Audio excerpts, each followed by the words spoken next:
Osteoporoza je tiha bolest progresivnog gubitka koštane mase koja uzrokuje da kosti postanu tanke i slabe. Osteoporoza i gubitak zuba su problemi koji se javljaju kod starijih žena i muškaraca. Kod starijih ljudi zbog osteoporoze lakše dolazi do preloma kostiju. Ako vilična kost postaje manje gusta, može doći i do gubitka zuba.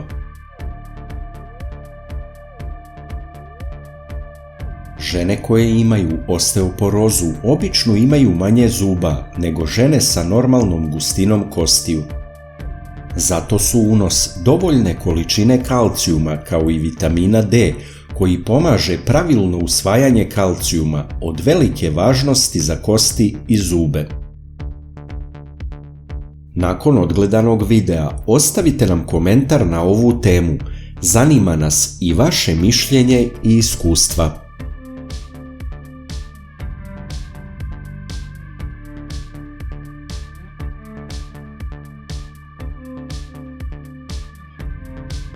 Prah od ljuske jajeta je prirodni izvor kalcijuma i drugih elemenata koji mogu pozitivno uticati na metabolizam kostiju.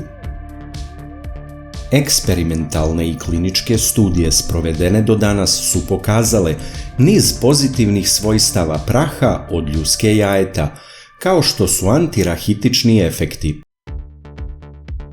Kliničke studije kod žena u postmenopauzi i žena sa senilnom osteoporozom pokazale su da prah ljuske jajeta smanjuje bol i povećava pokretljivost i gustinu kostiju ili zaustavlja gubitak koštane mase.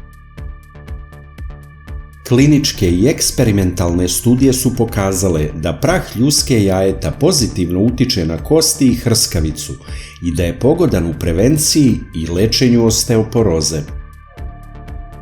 Ljuska od jaja je najbolji prirodni izvor kalcijuma, a jeftin, pa gotovo besplatan ako imamo u vidu da većina ljudi kada iskoriste jaje, ljusku bace.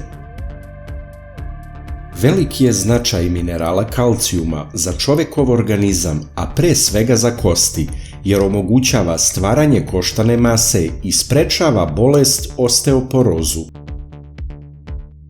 Sa druge strane, mnogo faktora utiče na to da se kalcijum troši i crpi iz tela, nešto više kod žena, a naročito u menopauzi.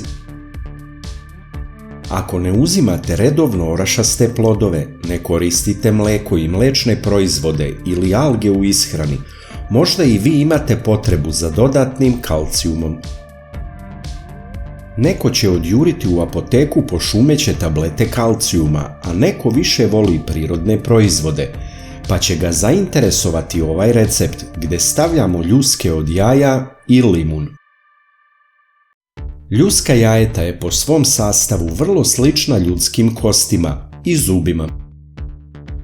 Potpuno je prirodna, pa je čovjekov organizam lako usvaja. Ljuska sirovog jajeta sadrži oko 90% kalcijuma, a kuvanog nešto manje. Osim kalcijuma sadrži i druge značajne minerale samo u tragovima. Neki stručnjaci preporučuju upotrebu ljuske jajeta kao prirodni dodatak ishrani da bi se nadoknadio kalcijum. U većim dozama će izlečiti simptome manjka kalcijuma, te će delovati ljuska od jajeta kao lek za kosti, odnosno protiv osteoporoze. Ali kako koristiti ljusku jajeta? Pa naravno, samleti. Ljuska jajeta u prahu će biti vrlo jednostavna za upotrebu.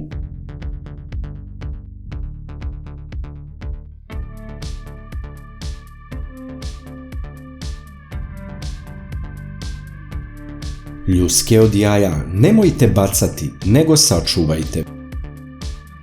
Preporučuje se da se kratkotermički obrade zbog salmonele. Mogu da se zagrevaju u tiganju. Drugi metod je da se stave u šerpu sa vodom do ključanja, a posle se suše preko noći i sutra u rerni na 200 stepeni samo 10 minuta. Ne treba ih ni previše termički obrađivati, samo da se otkloni mogućnost prisustva patogena. Potom ih sameljite u blenderu, mlinu za kafu ili avanu sa tučkom.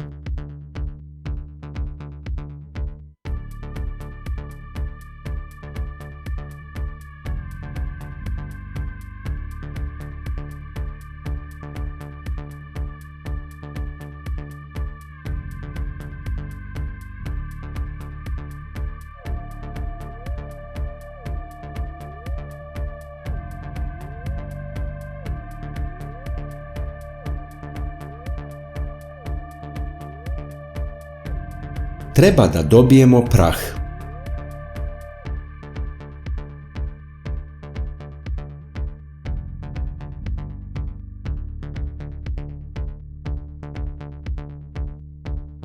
Prah od ljuske jajeta se meša sa limunovim sokom.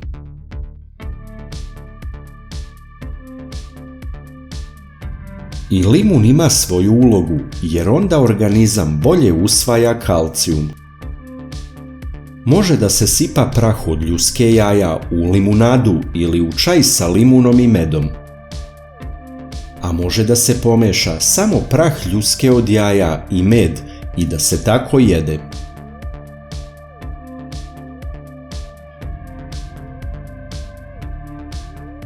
Neko samo posipa prah po hrani koju jede.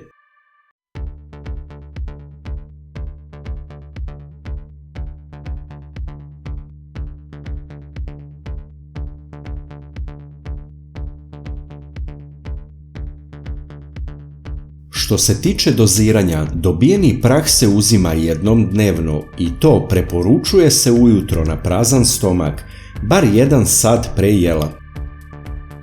Uzima se dugo, 4 nedelje. Maloj deci se daje prstohvat, većoj deci 1/3 male kašike, a odraslima pola ili maksimalno cela mala kašika praha na dan. Prema tome, doziranje zavisi od životne dobi.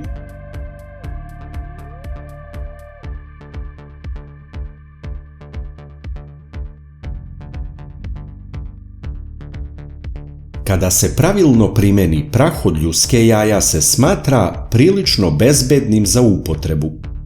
Ljuske jaja mogu biti kontaminirane bakterijama, kao što je salmonela.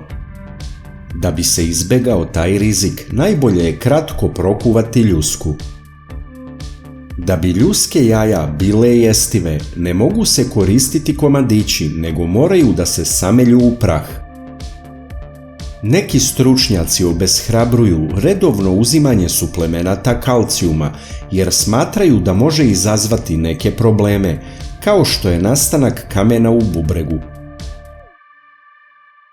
Najlakši način da podržite naš rad je da lajkujete video. Kliknete na dugme prati, zatim na zvonce i na kraju potvrdite zvonce. Ovo za nas znači mnogo. Hvala vam na podršci.